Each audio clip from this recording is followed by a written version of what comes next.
Estrategia didáctica. Orientación para la selección y el diseño en un modelo por competencias.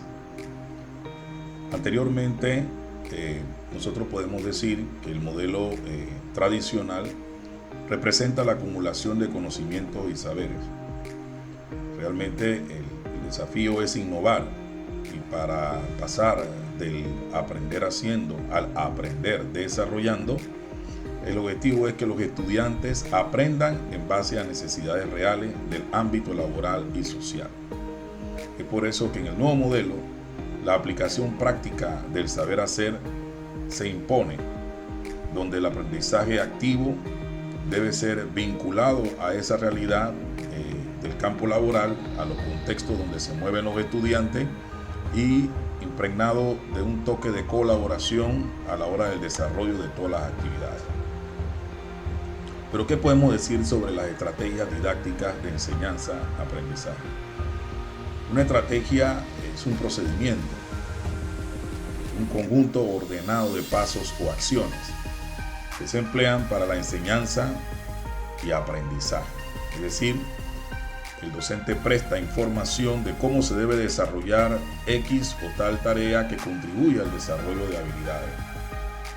Es por eso que las estrategias de aprendizaje son eminentemente prácticas, pero necesitan de una base conceptual bien establecida, tanto para el docente como también para que el estudiante conozca lo que está haciendo para aprender.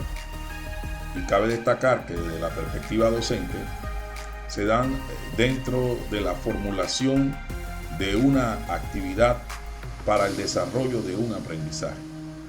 Importante esto, que desde la perspectiva docente, el rol del docente formula una propuesta donde el estudiante actúa como constructor de su propio conocimiento, pero este conocimiento que se va formando, habilidades y destreza, debe estar muy relacionado para que sea impactado significativamente lo que el estudiante, ¿verdad?, va a ir desarrollando y aprendiendo. Es por eso que desde la perspectiva del estudiante se dan dentro de la resolución de un problema para el logro de un aprendizaje. Importante, no olvidemos esta palabra. Ahora, ¿qué integración tiene el desarrollo de la metodología? ¿Bajo qué marco se desarrolla la metodología? O, digámoslo así, la relación que existe entre método, como lo vimos en las exposiciones anteriores, estrategia didáctica en este momento, la cual estamos analizando, y la técnica didáctica y las actividades. Como pueden observar aquí en la gráfica, el método que usted decida proponerle a los estudiantes, usted decida desarrollar, es el que en alguna forma va a guiar todos los procesos que se van a desarrollar para que el estudiante logre el desarrollo de aprendizaje. Pero una vez llegamos a la estrategia didáctica como el segundo anillo, donde el docente propone procedimientos organizados y formalizados orientados al logro de aprendizaje esperado. Estas estrategias didácticas van a englobar una serie de técnicas didácticas que a lo largo de las etapas de la estrategia didáctica que usted escoja de forma pertinente pueda permitir que las técnicas vayan desdoblando esa operacionalización de lo que usted quiere que se haga. Es una relación que vamos a ver en próximos videos, donde el estudiante utiliza sus recursos mentales, utiliza sus recursos psicomotores para poner en práctica, por ejemplo, un mapa conceptual. Pero la estrategia didáctica es la que define qué hacer en cada etapa. Por eso es importante que cada una de las estrategias el estudiante las conozca y él pueda estar consciente metacognitivamente cómo transita a lo largo del desarrollo de lo que está haciendo para lograr una meta o desarrollar una actividad para formar un conocimiento determinado. Y por último, vemos la actividad en sí. Entonces podemos decir que la actividad desarrolla técnica Las técnicas se desarrollan a través de las etapas propuestas dentro de una estrategia didáctica. Y la estrategia didáctica que desarrollan, ¿verdad? Así decirlo, la metodología que usted proponga. Entonces la estrategia didáctica define el recorrido pedagógico, que es largo. La técnica y la actividad son pasos que son cortos dentro de ese recorrido. Aquí lo podemos ver un poquito más claro, donde usted, la estrategia, como pueden ver en esta zona, engloba etapas específicas de todo proceso de enseñanza-aprendizaje, inicio, desarrollo y cierre. Y dentro de esas etapas se desarrollan, ¿verdad?, las técnicas que activan a través de actividades en cada uno de estos momentos, microaprendizajes que se van a ir desarrollando, bien diferenciados y con propósitos bien definidos. ¿Ok? Entonces, la estrategia de aprendizaje la podemos ver como algo un poquito macro, a largo plazo, son más globalizantes. Y las técnicas y actividades la podemos ver como aprendizajes menos globalizantes. Es decir, son puntuales, tienen un tiempo definido de aplicación dentro de las actividades.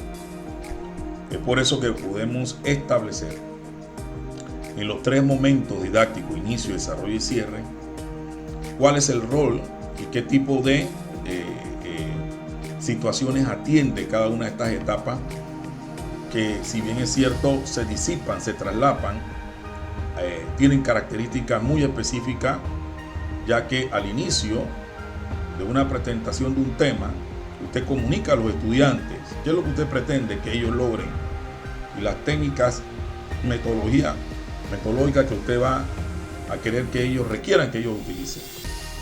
Entonces estamos hablando de una motivación hacia el tema, es un rol de motivación extrínseca para captar la atención de sus estudiantes con el objetivo de incorporarlo a la tarea, activando, ¿verdad?, los conocimientos previos, muy importantes respecto a los contenidos a abordar. El desarrollo implica la característica de la participación activa en sí de los alumnos, ¿verdad? En el desarrollo, las actividades diseñadas por el docente y algunas otras que pueden emerger en el momento en que estamos desarrollando junto con nuestros estudiantes la propuesta pedagógica, las actividades que usted tiene planificadas, cumplen la finalidad de lograr los aprendizajes esperados planificados para esa clase. Entonces hay 3 fases que se verifican dentro del desarrollo. Primero, el desarrollo de los contenidos, luego el refuerzo de los contenidos y luego la ampliación y profundización de los contenidos. Fíjese que hay tres subpuntos bien definidos que usted debe considerar a la hora de planificar su clase.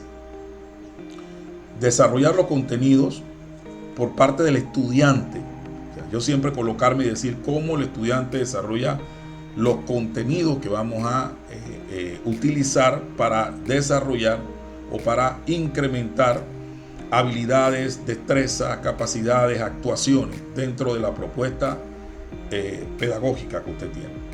Desarrollar contenidos es saber qué contenido vamos a utilizar desde el inicio, pero que se van a materializar como una herramienta para desarrollar procesos cognitivos. Luego viene el refuerzo de esos contenidos. El refuerzo de contenidos básicos, importante que queden instalados a través de la práctica y poder evidenciar que estos contenidos tienen una aplicación general en diferentes contextos. Hay que asegurarse que él pueda transferir, como lo hemos dicho, es importante que en didáctica yo sepa que la transferencia inicia cuando yo comienzo a ampliar y profundizar el uso de los contenidos y desarrollando habilidades, destrezas y procesos cognitivos bien definidos dentro de lo que es la propuesta y el objetivo a alcanzar. No menos importante es el cierre, porque se caracteriza por algo muy importante, donde los estudiantes reconocen como tal, en la cual se les invita a hacer una metacognición. O sea, ¿cómo aprendí? ¿Qué aprendimos? ¿Por qué? Porque es aquí donde la estrategia didáctica, la parte final de la estrategia didáctica, implica que el estudiante sepa cómo él logró alcanzar los resultados que se propusieron dentro de los objetivos de la planificación didáctica. Él lo vivido en la clase. ¿Qué hicimos? De tal forma de que el estudiante tome conciencia de su progreso, de su nuevo aprendizaje y puedan extraer conclusiones bien definidas sobre aspectos fundamentales de los contenidos, pero también de qué es lo que se logró desarrollar al encontrar soluciones al problema que estamos analizando. Entonces se deben observar actividades muy puntuales, al igual que en el desarrollo. Primero, sintetizar contenido, el uso de mapas conceptuales, el uso de resúmenes. Es importante que sea aquí donde el estudiante demuestre lo logrado de manera pública, socializable, y que podamos entender que ahí se generalizan esos contenidos para la transferencia de esos aprendizajes en otros escenarios donde él profesionalmente debe aplicarlo. Y por último, la evaluación de los aprendizajes. Entonces es un proceso que evalúo diagnósticamente en el inicio para saber qué sabe, a través de qué conocimientos previos tiene mi estudiante. Luego evalúo formativamente cuando estamos construyendo esos mapas conceptuales, esos cuadros comparativos que potencian el desarrollo de habilidades cognitivas de orden superior. Aquí en el desarrollo es donde usted puede hacer evaluación formativa, pero vemos cómo en el cierre la evaluación sumativa cobra vida como un producto de verificar si es capaz de que existen estos contenidos a través de la síntesis de los mismos, o cómo se produjo la generación de la transferencia para aplicar lo que aprendimos en otros escenarios, en otra simulación, en otro contexto, donde el estudiante puede estar seguro de que sabe y domina la habilidad y la destreza que se ha propuesto el docente en la planificación. O sea, ahí se verifica la evaluación sumativa. Ahora, ¿cuál es la actividad del docente en una educación por competencia?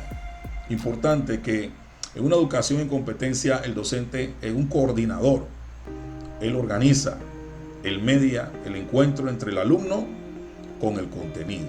Por eso es mediador profesional de la educación. Porque la idea es ayudarlo a desarrollar la competencia. Esa es la meta del docente, ayudar a su estudiante a desarrollar la competencia. Y el docente, por lo tanto, el primer aspecto en su docencia es definir productos. ¿Qué productos yo quiero que mis estudiantes entreguen? ¿Cuál es el entregable? Tanto en la etapa de inicio, como en la etapa de desarrollo, como en la etapa de cierre. 2. ¿Qué operaciones se deben hacer para poder obtener esos productos? De esa forma, al describir las operaciones, yo estoy hablando de qué objetivo, según la taxonomía de Bloom, qué verbo es utilizado dentro del cuadro de la taxonomía, los 6 niveles que me permitan a mí decir qué tipo de actividad deben desarrollar mis estudiantes. Y ahí está la clave. Son 6 niveles según la taxonomía de Bloom: conocimiento, comprensión, aplicación, síntesis, evaluación, análisis, síntesis, evaluación para la taxonomía tradicional. Y podemos ver que en este aspecto cada uno de esos verbos me va a definir qué proceso cognitivo quiero o qué habilidad y destreza quiero desarrollar con mis estudiantes, que mis estudiantes desarrollen. Aquí entonces yo tengo que describir las operaciones que hay que hacer en función de que se logre ese objetivo. Entonces, a partir de ahí seleccionamos los recursos que se necesitan para poder alcanzar esa meta. Organizamos al grupo. Los recursos, pues, materiales, computadora, cualquiera de los recursos que se requieran para lograr resolver el problema que hemos planteado a través de el proceso de enseñanza-aprendizaje. Prever dificultades que se puedan presentar. ¿Qué dificultades se pueden presentar para lograr ese objetivo? Preverlas para tener un plan B. Determinar las etapas en la tarea. Aquí la actividad en sí va a ser definida por la técnica, y las técnicas van a ser definidas por la estrategia que usted seleccionó. Y diferenciar actividades del docente y del alumno. ¿Qué hago yo como prestador de procedimiento, pero también como guía, como mediador profesional de ese proceso educativo? Entonces vamos a esquematizar las estrategias La estrategia pues se puede esquematizar donde requerimos medios y materiales con el objetivo de tener recursos didácticos seleccionados previamente de acuerdo a las técnicas y a los procedimientos que nosotros vamos a utilizar para desarrollar las estrategias. Esto nos va a dar a nosotros que el método didáctico seleccionado va a marcar un procedimiento muy importante, porque es lo que yo voy a utilizar que los estudiantes puedan hacer a través de esos procedimientos con esos recursos, y me va a proveer lo que es el modelo didáctico. Entonces la estructura del modelo didáctico tiene una secuenciación lógica, y esa secuenciación lógica, ¿verdad?, es lo que hace que la estrategia tenga su pertinencia. ¿Cuál es la actividad del alumno? Primero que todo, en el marco de la estrategia seleccionada, de las técnicas que se van a dinamizar y las actividades, estas actividades son un conjunto de acciones realizadas con una intencionalidad pedagógica. Aquí es muy importante esto, colegas. La intencionalidad pedagógica es que el docente sepa lo que espera que su estudiante aprenda, desarrolle, adquiera a través de procedimientos de práctica, error, ensayo, el trabajo que se va a realizar. Entonces es importante que esta intencionalidad del estudiante también tenga conciencia, porque es ahí la metacognición. ¿Qué estoy haciendo? De forma clara y explícita. Promover el desarrollo de una competencia es el propósito de poder organizar lo que se va a enseñar y de los procesos que el estudiante va a desarrollar. Por lo tanto, las actividades deben inducir a que el alumno tome decisiones, sea efectivo, adquiera compromiso, interaccione entre sí, interactúe con la realidad, que investigue, que aplique reglas y normas, que planifique con otros y que aplique lo que ya conoce y que le resulte relevante. Miren estos 10 aspectos fundamentales en la actividad del alumno. En sí, en fin, en estas 3 etapas que hemos visto anteriormente, según Manuel Castel de la Universidad de Berkeley, el nuevo aprendizaje está orientado hacia el desarrollo de la capacidad educativa que permita transformar la información en conocimiento y el conocimiento en acción. Es decir, información, conocimiento y acción es el propósito de la enseñanza, que ese conocimiento se convierta en acción a la hora de ser transferido en los escenarios de aprendizaje. Dicho esto, ¿cuál es el cimiento para esta primera técnica, primera estrategia que vamos a evaluar? Que es el trabajo colaborativo. Es decir, que hay 5 pilares fundamentales en trabajo colaborativo. Lo primero, la interdependencia positiva. Luego, la responsabilidad individual y grupal, la interacción y la estimuladora que debe existir en el trabajo que se va a desarrollar en la estrategia de trabajo colaborativo. Es una práctica interpersonal entre los estudiantes, se establecen roles bien definidos y debe existir una evaluación grupal. El empleo didáctico de grupos reducidos es muy importante porque a los alumnos se les permite trabajar juntos para maximizar su propio aprendizaje y también el de los demás. Entonces, dentro del trabajo colaborativo existen algunas otro tipo de estrategias donde es el cimiento. El trabajo colaborativo, ya como lo vemos en la imagen, el aprendizaje basado en proyectos, el estudio de casos, el aprendizaje basado en problemas. Todas estas estrategias deben y requieren estos 5 pilares fundamentales. Es decir, cuando usted planifica una estrategia o la selecciona, no puede dejar por fuera que a lo largo del semestre, cuatrimestre, trimestre, lo que ustedes estén utilizando, se desprecie la interdependencia positiva, la responsabilidad individual y grupal. Quiere decir que va a haber actividades puntuales en la parte individual y grupales dentro de cualquiera de las estrategias que usted desarrolle. La interacción estimuladora que debe existir entre los estudiantes es una participación donde uno estimula al otro a aprender, las prácticas interpersonales y la evaluación grupal. Hay 5 criterios para seleccionar la estrategia. Veamos que el docente debe calibrar estos 5 diales para elegir la herramienta correcta. 5 cosas que me van a permitir determinar, discriminar qué estrategia utilizar. Primero que todo, considera el ciclo formativo. ¿Dónde estamos? ¿Son estudiantes de primer ingreso? ¿Son estudiantes que están a media carrera de la licenciatura o de la clase que estemos dando? ¿Son estudiantes de finales de curso? Es importante que nosotros definamos el ciclo formativo, porque hay que considerar la madurez de los aprendizajes en el estudiante.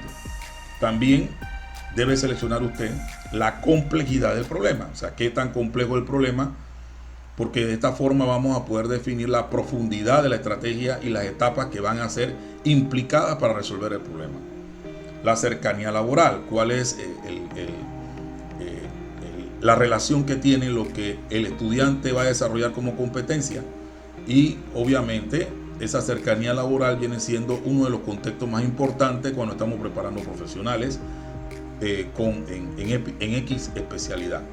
La autonomía del estudiante, o sea, el estudiante cómo puede participar dentro del grupo para esa estimulación interpersonal, pero también desde el punto de vista personal. Y sobre todo, cómo voy a mediar yo académicamente, porque yo soy el mediador profesional de la educación. Ahora, veamos la primera estrategia que nos salta aquí a analizar,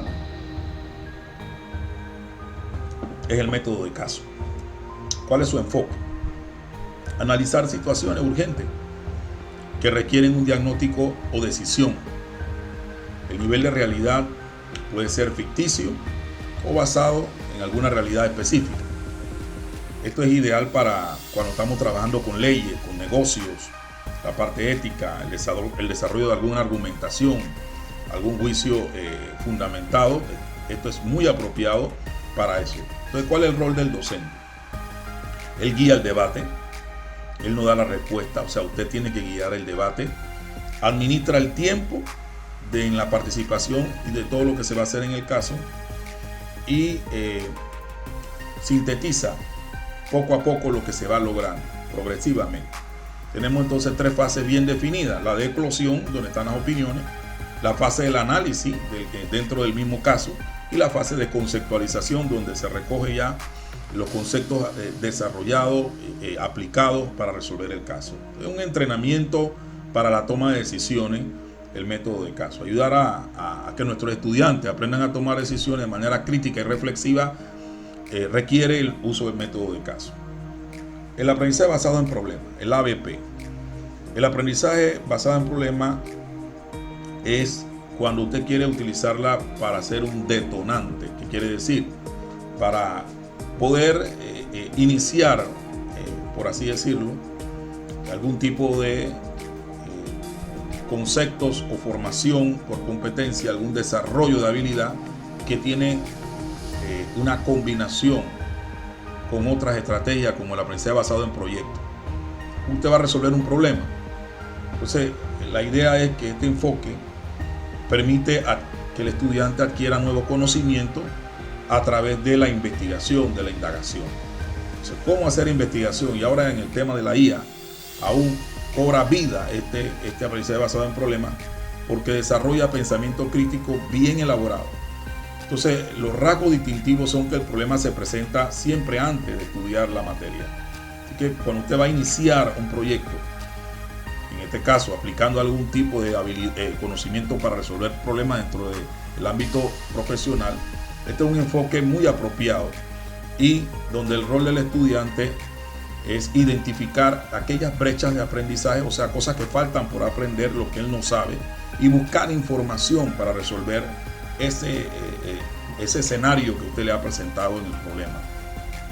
La idea es presentarle situaciones muy ficticias, pero muy cercanas a los contextos donde él se mueve. Son 5 contextos importantes: el vecinal, el interpersonal, extrapersonal, el de gestión de conocimiento, el profesional, el de, digámoslo así, el tecnológico. son contextos donde él se mueve. Bueno, hay que crear situaciones ficticias. Queda de parte de usted conocer qué sucede en el campo laboral, en cualquiera de estos entornos, con referente a lo que usted quiere trabajar. Otra estrategia muy importante y más a nivel superior es el aprendizaje basado en investigación, el ABI, ya que está conectado con las fronteras de la disciplina. O sea, es decir, cuando yo quiero trabajar contenidos específicos, profundos de la asignatura, tenemos que tener claro que esto es apropiado, ya que a través de sus 4 etapas define pasos muy importantes para lograr desarrollar ciencia y desarrollar los contenidos que tenemos. Entonces puede usted ir combinando estrategias a lo largo del trimestre que permitan, o del semestre, que le permitan a usted poder determinar qué es lo que usted quiere que sus estudiantes desarrollen. Por ejemplo, el aprendizaje basado en investigación, el primer aspecto es hacer énfasis en el contenido. Y al hacer énfasis en el contenido, hay que desarrollar una investigación tutoriada. O sea, usted tiene que monitorear lo que el estudiante va investigando. Es decir, cómo lo está haciendo, qué fuentes o qué tipo de fuente está consultando para desarrollar, qué norma, si es la norma APA. O sea, usted guiar el proceso e ir pidiendo cortes para ir viendo la forma como analiza y que el estudiante exponga. Entonces también está basada en la investigación cuando se hace énfasis en el contenido. Más sin embargo, cuando se hace énfasis en el proceso, tenemos, ¿verdad? Es importante una investigación dirigida, bien dirigida, para poder viendo qué etapas se van a ir desarrollando para lograr los aprendizajes, orientando la investigación que se va a desarrollar. Entonces, el estudiante como audiencia investiga, ¿verdad? Y es tutoriado, dirigido por el docente. Y el estudiante como participante, él investiga, pero también es orientador y es orientado hacia el éxito y el logro de los aprendizajes.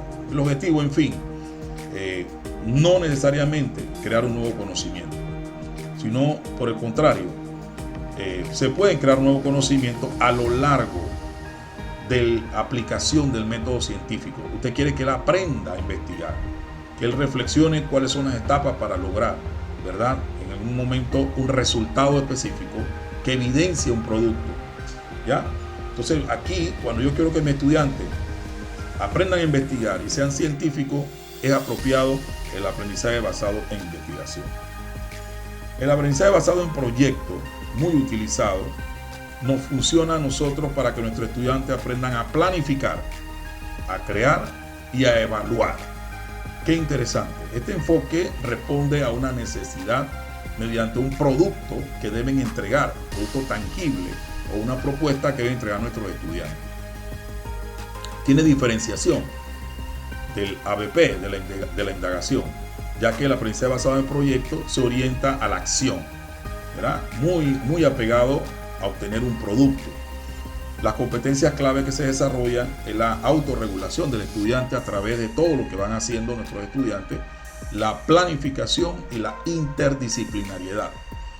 Es por eso que las 3 etapas bien definidas es planificar, desarrollar, que es recopilar, diseñar, ejecutar, argumentar en ese proceso, y por último la evaluación.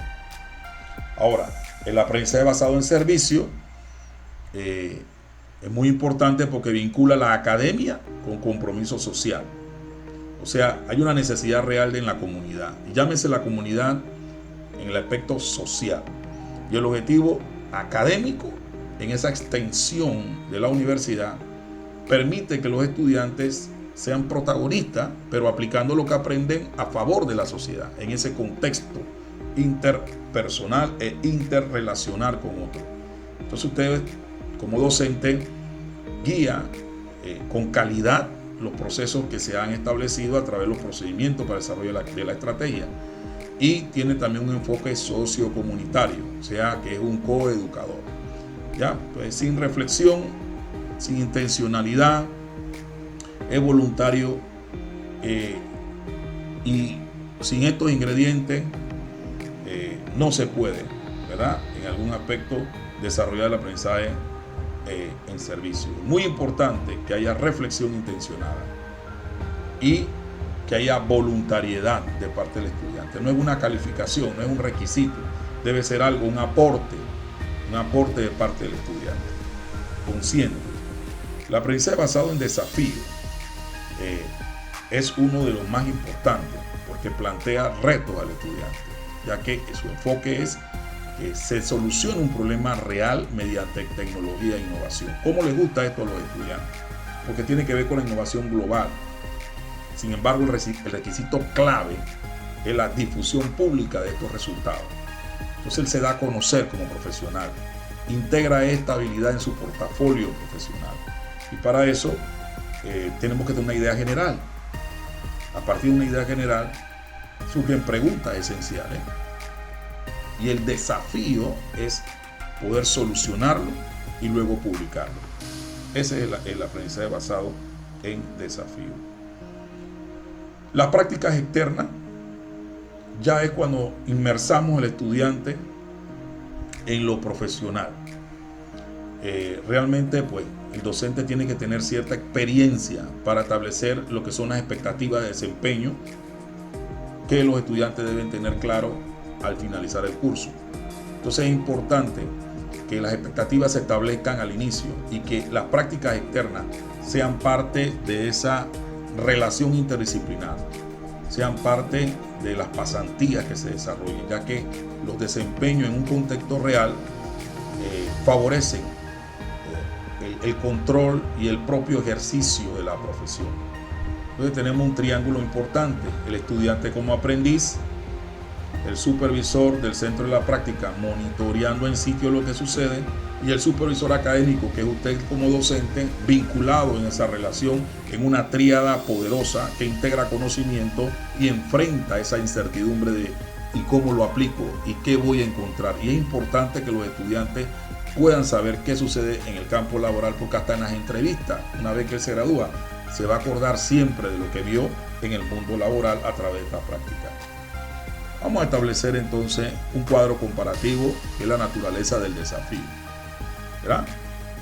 Realmente la estrategia, como pueden ver, la situación problemática y la evidencia en sitio nos permite ver cómo es la estrategia en cada una de ellas.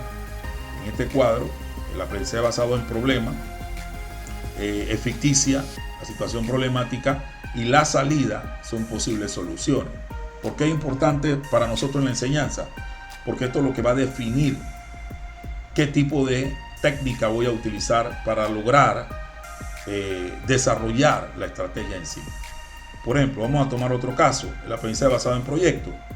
Son situaciones problemáticas reales y lo que se debe obtener es un producto tangible. Entonces usted puede ver este cuadro de esta forma, ¿no? Porque así nosotros vamos a poder alcanzar el desarrollo. La progresión curricular sugerida para que el estudiante desarrolle autonomía en el tiempo, tenemos los años iniciales, que es el trabajo colaborativo. Al principio, en un curso X, es importante que los estudiantes a inicio de carrera, si el curso pertenece a los primeros semestres, usted pueda potenciar el trabajo colaborativo y el aprendizaje basado en problemas para iniciar. Ya cuando los estudiantes van a mediados de curso o a mediados de la carrera, puede estar usted usando en los años intermedios el método de caso, el aprendizaje basado en investigación y el aprendizaje basado en proyectos. Y ya cuando los años finales puede usar el aprendizaje basado en servicio, el desafío y las prácticas externas. Son muy importantes, dándole al estudiante siempre el desarrollo de esa autonomía a la hora de construir, ¿verdad? Donde la mediación docente ya es menos, sin embargo, orientadora, mucho más orientadora en los últimos años. El objetivo final de la competencia es que usted seleccione estrategias correctas, pertinentes, que les permitan transitar desde la dependencia hacia la autonomía a nuestros estudiantes, que ellos estén conscientes de cómo se aplica la estrategia y que esa estrategia los ayude a fortalecer el desarrollo de competencias. Si la confrontación con el ejercicio real de la profesión no se da, la competencia no es perceptible. Eso lo dijo Miguel en el 2006 y es una realidad para nosotros. Muchas gracias.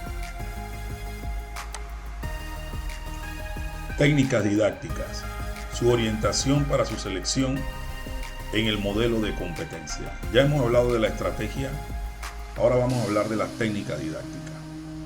Para pasar de la acumulación de conocimiento a la aplicación práctica, hay que considerar el contexto institucional y el enfoque por competencia. El desafío es responder a los cambios sociales y demandas del mercado laboral que exigen la profesionalización del capital humano. La misión de este modelo educativo por competencia avanza y debe ayudar al estudiante a avanzar hacia un aprendizaje activo, vinculado y colaborativo. El objetivo es innovar en prácticas docentes, centrado en resultados de aprendizaje y el perfil de egreso. Entonces no es una acumulación de contenido como el paradigma anterior, tradicional, sino más bien es en el nuevo paradigma la construcción de nuevos saberes, nuevas habilidades, nuevas destrezas que promuevan un nuevo ser humano que sea cónsono, respetando la naturaleza. Entonces hay que considerar la arquitectura del aprendizaje.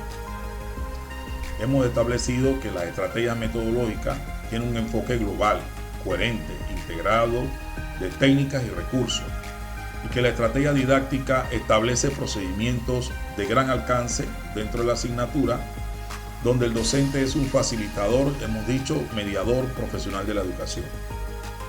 Por ende, las técnicas didácticas son ahora el procedimiento corto que se da en esas etapas dentro de las estrategias didácticas, según la que usted haya seleccionado, y es el foco específico donde nosotros vamos a establecer qué hacer de manera integral, operacionalizar ese conocimiento expresado en esas habilidades cognitivas de la planificación. Comprender, analizar, sintetizar, evaluar son prioridades como capacidades que se deben desarrollar a través de las habilidades definidas para cada una de ellas. Entonces las actividades y recursos son las que dentro de esas actividades se desarrollan los procesos de aprendizaje usando esa técnica que hemos definido. Entonces las actividades son acciones breves, ¿verdad? Con trabajo del material de apoyo que usted ha organizado, con la técnica para desarrollar estrategias didácticas que ha sido seleccionada dentro del grupo de estrategias para desarrollar metodológicamente los aprendizajes. Nuevamente el mismo cuadro que ya hemos estudiado, donde vemos la relación entre estrategias más globalizadas, ¿verdad? Las técnicas desarrollando dentro de todas las actividades para que en cada una de las etapas bien definidas se pueda lograr aprendizajes significativos. En la matriz de selección para alinear la técnica y las estrategias es muy importante. ¿Por qué?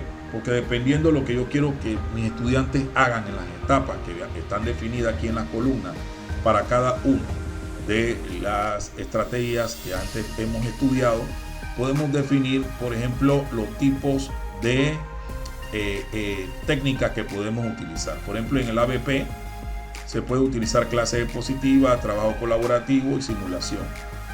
En el método de caso podemos utilizar trabajo colaborativo, simulación y salidas a terreno.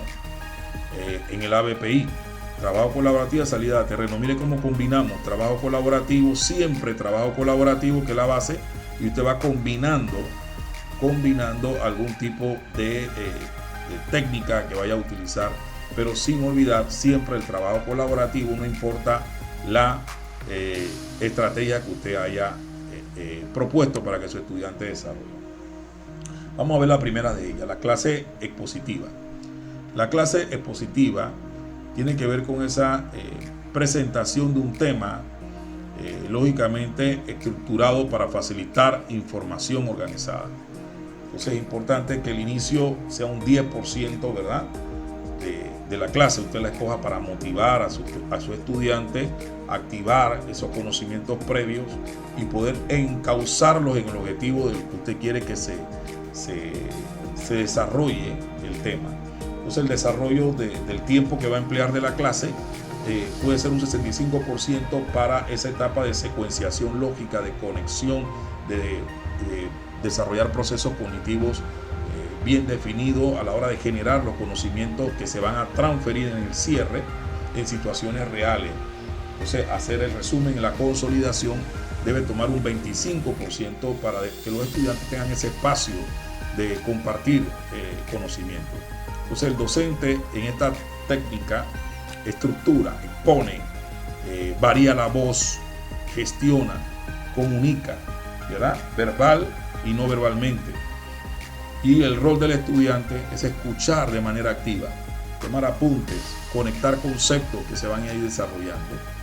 Y la idea es básicamente que se desarrollen conocimientos complejos que requieran estructura previa.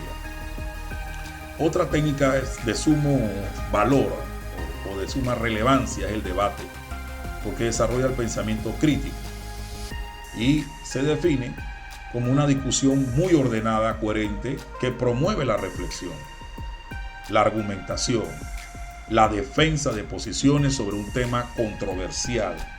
Entonces el insight no es ganar, la idea no es ganar, es reflexionar. Por ende, el rol del docente es como un moderador. Él no opina, sino guía y controla los tiempos y resume ideas importantes.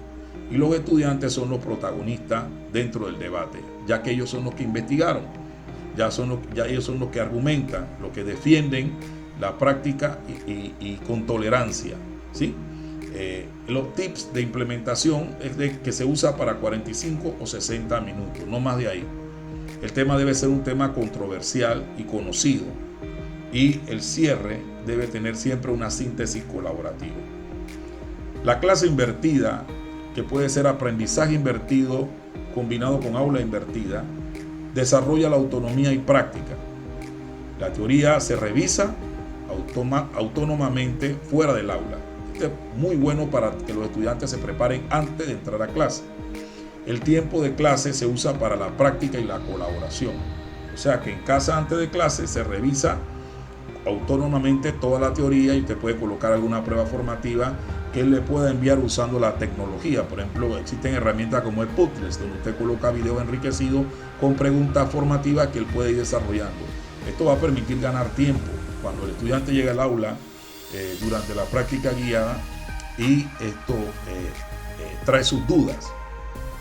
Algunas herramientas sugeridas son Audacity, en este caso pues ya hablamos de Python, pero también podemos hablar de Padlet, el Screencast-O-Matic, donde usted graba su exposición como esta y luego coloca pruebas formativas para integrar una evaluación que permita ver qué nuestros estudiantes están aprendiendo. Entonces el estudiante demora 3 veces más que el docente en analizar un material.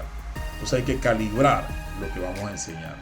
Esto va a permitir que en el video el estudiante pueda repasar estos conceptos básicos que se van a utilizar en clase para la etapa más compleja, que es la etapa de análisis, síntesis, evaluación, creación.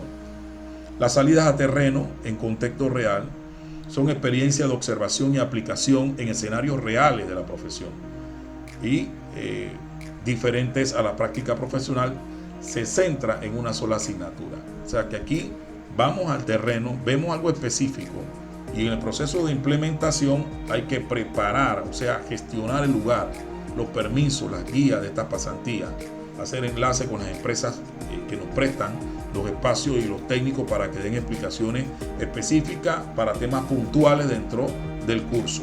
La ejecución implica esa asistencia a los estudiantes del docente, la observación de datos y la recogida de datos de información para que los estudiantes puedan reflexionar sobre eso en la vida real. Y luego la post-salida, que es el informe que se va a generar de esa gira y evaluación crucial para la calificación. Tiene beneficios muy potentes porque ayuda a la motivación, al contacto temprano con el mundo laboral. La demostración, el modelaje, es otra de los aspectos muy importantes a tomar en cuenta. ya que el docente explica y muestra un procedimiento, al estudiante observa y replica. Cuando queremos que nuestros estudiantes aprendan a hacer algo, usamos la demostración de manera muy intuitiva. Esto ayuda mucho. ¿Por qué? Porque dentro de la demostración existe una preparación, una demostración suya. El estudiante también aplica lo que ha visto del docente y luego verificamos que el estudiante lo esté haciendo bien. Esto es ideal para procesos técnicos y habilidades motoras. Ahora, hay algo muy importante cognitivamente, que la repetición imaginada o verbal de la secuencia ayuda a consolidar el aprendizaje ante la ejecución física. O sea, que los estudiantes repitan el proceso mentalmente, reflexionen, hagan metacognición de cómo lo están haciendo. La simulación.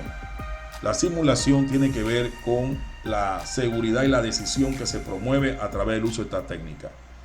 Se representa una situación X real o hipotética y se practican procedimientos sobre el desarrollo dentro de lo que usted quiere que esa expectativa de desempeño el estudiante logre para tomar decisiones. Se caracteriza ¿por qué? Porque se desarrolla un ambiente seguro y el estudiante se siente identificado como profesional con lo que va a lograr en esa expectativa de desempeño, y es importante que tengamos secuencias reales con documentaciones reales de lo que se verifica en ese momento. Debe existir un grado de incertidumbre porque hay restricciones cuando se realizan procedimientos. Siempre en un trabajo tenemos que saber qué hacer y qué no hacer para tener éxito a la hora de tener la idoneidad de que se puede lograr como competencia el desarrollo integral. Entonces es importante que esa incertidumbre, reacción ante las variables cambiantes que se puedan dar, define esa transferencia exitosa de parte de los conocimientos aprendidos. Simplificación es un modelo enfocado a aprendizaje no solo lúdico, sino a aprendizaje en la simplificación. El juego de roles es otra técnica que desarrolla empatía y el desarrollo social. Contribuye a que a través de la actuación en un entorno simulado para el desarrollo de capacidad de interacción y de empatía, contribuye a que el estudiante pueda tener un despliegue de su personalidad, fortaleciendo su identidad propia. Entonces la estructura de este aprendizaje es que usted le da un rol, un personaje, ¿verdad? Que es el rol definido. Luego existen observadores externos que miran lo que él está haciendo con su compañero, que es el análisis externo. Y luego viene la reflexión posterior, el debrief. El debriefing es donde ocurre el aprendizaje real, que es la reflexión, qué fue lo que hice, por qué lo hice. Entonces se requiere filmar dentro del juego de roles las actuaciones para que, junto con una evaluación formativa y sumativa, se pueda tener claro qué se espera del estudiante a través de esa rúbrica donde se definen esos puntos, esos hitos de evaluación. El foco es que se desarrolle un comportamiento humano específico dentro de la actuación, las emociones y las relaciones. Laboratorios y talleres. En la experimentación hay una gran fortaleza, ya que es una actividad práctica en espacios equipados que nos permiten comprobar teorías y experimentos propios para el desarrollo del conocimiento, esta técnica, compañeros. Y los elementos clave es tener un buen laboratorio, un buen taller, una sala donde puedan ellos desarrollar esos conocimientos. El protocolo, generalmente emplear normas de seguridad. ¿Para qué? Para que ellos puedan saber qué pueden hacer y qué no hacer para trabajar de manera segura y apropiada. Las guías deben estar bien claras, las instrucciones, ¿para qué? Para que el estudiante pueda desarrollarlo solo, junto con su equipo de trabajo, y desarrollar esa autonomía. Los resultados serían la verificación inmediata. El resultado sería verificación inmediata para mirar si el concepto se aplica o no, y consolidar fundamentos teóricos mediante la manipulación directa es la meta del laboratorio o taller. Las guías de diseño tienen las 6 preguntas clave. El checklist para la implementación efectiva es 1. ¿Qué es la definición? ¿Qué características tiene? Requisitos. ¿Qué hacen los roles, el docente y el estudiante? ¿Cómo se implementa inicio, desarrollo y cierre? ¿Cómo utilizarlo? ¿Qué es la pertinencia? ¿Y qué beneficio, verdad? Se obtiene. Son 6 puntos o 6 aspectos que hay que considerar cuando trabajamos en las técnicas. La clave de la diversificación. Es importante que cuando yo seleccione la técnica, considere los estilos de aprendizaje de mis estudiantes. Haga un diagnóstico a través de pruebas sencillitas que encontramos en internet para definir el estilo de aprendizaje, ya que una sola técnica no cubre a todos y la variedad asegura la equidad y que tengamos oportunidad de que los estudiantes aprendan. Las competencias genéricas siempre considere el desarrollo del pensamiento crítico, la responsabilidad y la ética. Estas competencias deben ser inherentes a todas las prácticas que vayamos a desarrollar y establecer el rol docente, que es el suyo. ¿Qué hago yo? ¿Cuál es mi trabajo como diseñador de experiencia de aprendizaje? Es importante, ya que el desafío es innovar en la práctica docente para que los estudiantes aprendan en colaboración en base a necesidades reales. Bueno, con esto pues podemos decirle que las técnicas didácticas contribuyen al desarrollo de las estrategias y las estrategias al desarrollo de los métodos.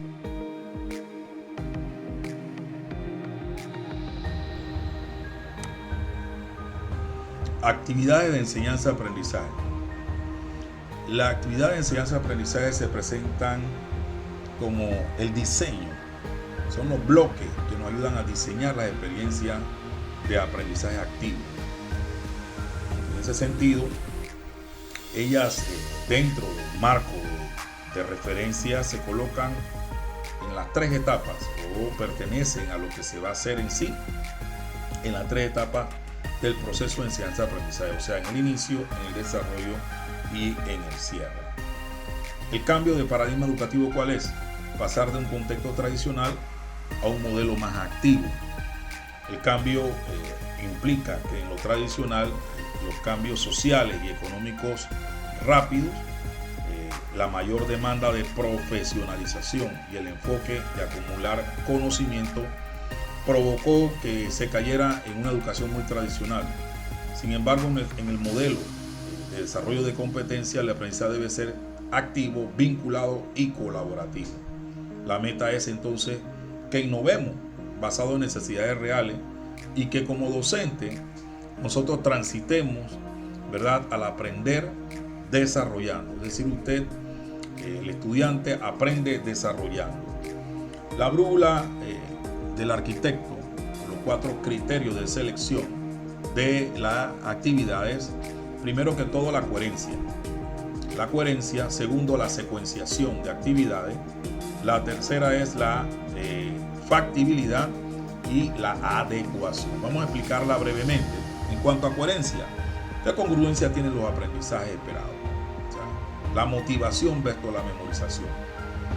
Si usted observa qué es lo que usted va a dar, usted tiene que decantarse si la idea es motivar o memorizar algo. Al inicio y al desarrollo y al cierre de las actividades, esta coherencia debe tener consonancia con lo que usted persigue como objetivo en la clase o en el desarrollo de la resolución del problema. Luego, la secuenciación: en qué momento produce mayor impacto esa actividad que voy a seleccionar, si es en el inicio, en el desarrollo o en el cierre de la actividad. La factibilidad: los recursos, el tiempo real que se va a disponer en cada una de las etapas de estas actividades. Y por último, cómo se adecua, o sea, acorde a qué nivel de autonomía del grupo esa actividad implica su aplicación.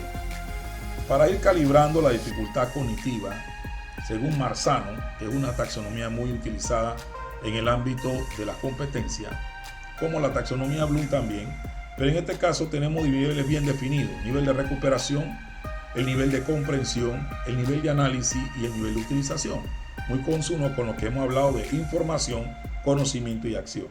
En el nivel de recuperación es el reconocer y recordar, o sea, transferencia de la memoria permanente a la memoria de trabajo, que es la memoria temporal. Conceptos: importante aquí es el diagnóstico para establecer esa relación con conocimientos previos. Luego tenemos el segundo nivel en nuestras actividades, que es el nivel de comprensión, donde se aboca a conocer estructuras y a traducir esta información para que en esas estructuras podamos ir trabajando procesos cognitivos que permitan comprender lo que hacemos. el estudiante comprende lo que hace y luego pasa al nivel de análisis, donde elabora conocimiento, argumenta, asocia y clasifica situaciones que permiten ayudarlo a estructurar los nuevos andamiajes a nivel de conocimiento. Y el nivel de utilización, que tiene que ver con la aplicación de estos en la utilización específica de resolver los problemas e investigación para luego establecer la transferencia de esos conocimientos. Dentro de lo que es la activación y el diagnóstico, podemos decir que se agrupan una serie de actividades que le van a permitir hacer que se activen conocimientos previos y obtener ese diagnóstico. Está el pienso, escribo, comparto e integro, el PSI.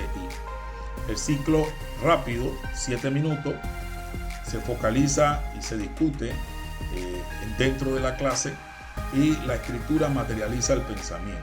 Usar esquemas es muy importante en esta etapa. También están las lluvias de ideas, otra que nos ayuda a activar conocimiento y hacer diagnóstico, porque ya se estimula la creatividad sin ningún tipo de restricción.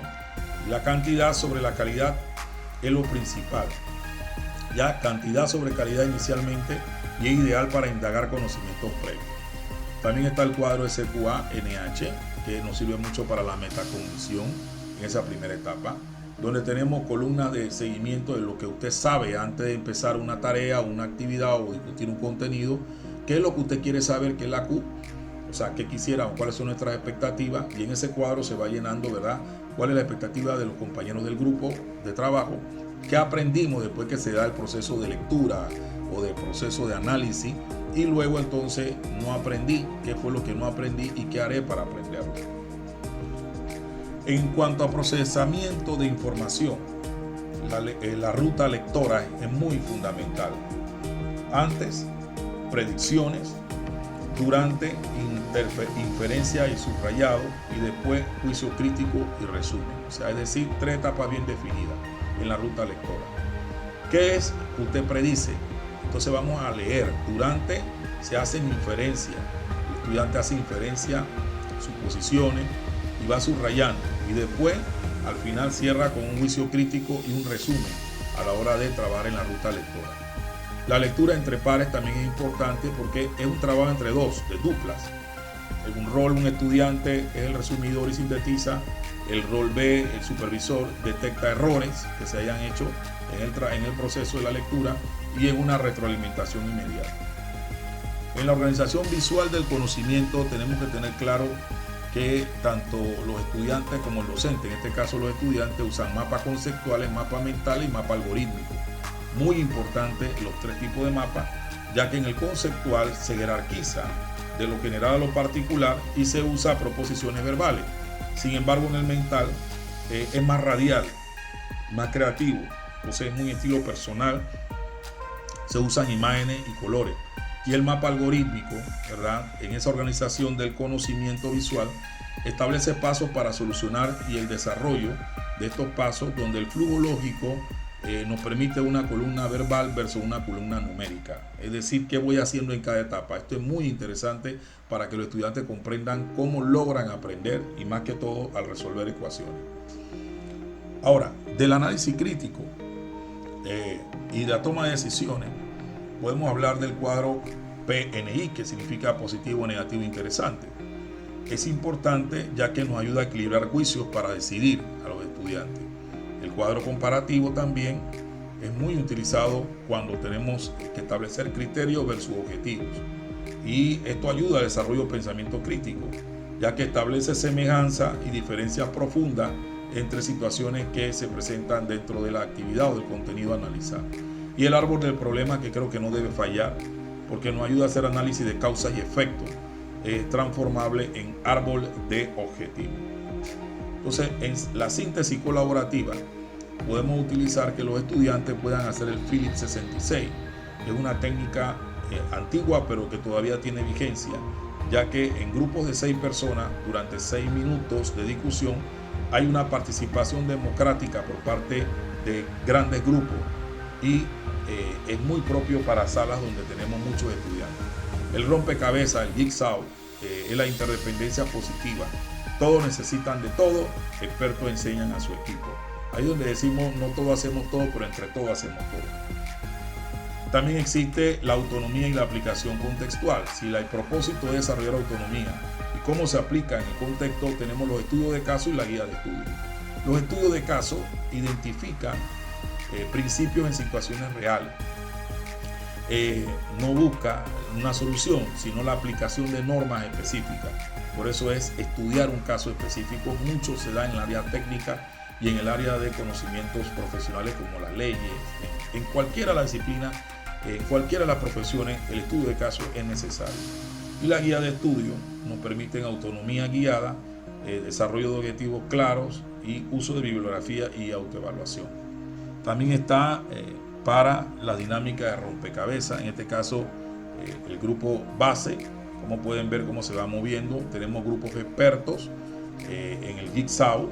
Vemos que los diferentes colores son los diferentes estudiantes que tienen temas específicos, luego se unen como expertos ya que se definieron temas para que ellos investiguen. El grupo rojo, el grupo amarillo, el grupo verde, aquí se profundiza en los grupos de expertos y luego viene retorno a base, regresan nuevamente con la experticia que se ha desarrollado colaborativamente a aportarle a esos grupos que generalmente eran grupos base, cumpliendo un rol clave, coordinador, secretario y encargado del tiempo para trabajar en los grupos. Esto es muy potente. La secuencia didáctica, en qué momento justamente yo tengo que tener claro. Hemos definido inicio, desarrollo y cierre. En el inicio siempre tenemos que enfocarnos en el diagnóstico, la motivación. Entonces para eso tenemos herramientas o actividades como la lluvia de ideas, el PSI y el SQA que hemos visto anteriormente. Para el desarrollo se recomienda la interacción práctica. Entonces la herramienta sería el rompecabezas, los mapas, los estudios de caso. Y para el cierre, para metacognición y transferencia, tenemos las herramientas PNI, que serían el Phillips 66. Es muy importante que nosotros podamos decir en qué momento vamos a utilizar cualquiera de estas técnicas como herramienta que sus estudiantes puedan utilizar para desarrollar aprendizaje. ¿Cuál es la regla de oro para la implementación? Primero, explicar el propósito. Por favor, ¿por qué y para qué vamos a hacer lo que estamos haciendo? 2. Instrucciones escritas. O sea, prestar instrucciones escritas siempre ayuda a que se pueda reflexionar cuáles son las etapas y los pasos que se van a desarrollar. Siempre entregar guías físicas.